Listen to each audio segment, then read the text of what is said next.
જય માતાજી મિત્રો, નમસ્કાર। એબલવાળાની ચેનલમાં આપનું હાર્દિક સ્વાગત છે। તો તમારું ફરીવાર મારા એક નાનકડા બ્લોગમાં આપનું સ્વાગત કરું છું। તો મિત્રો, હું અત્યારે હાલ આવ્યો છું અમારી જે વાડી છે ત્યાં આંટો મારવા માટે। અને તમે જોઈ રહ્યા છો કે અહીંયા અમારે આંબાનો બગીચો છે અને બહુ જ સારી રીતે એમાં મોર પણ આવેલા છે।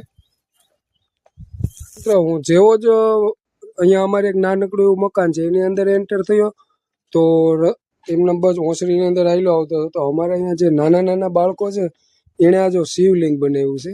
તો તમે જો આ શિવલિંગ કેટલું સરસ લાગી રહ્યું છે। અત્યારે તો આ નાના બાળકો ભણવા વયા ગયા છે।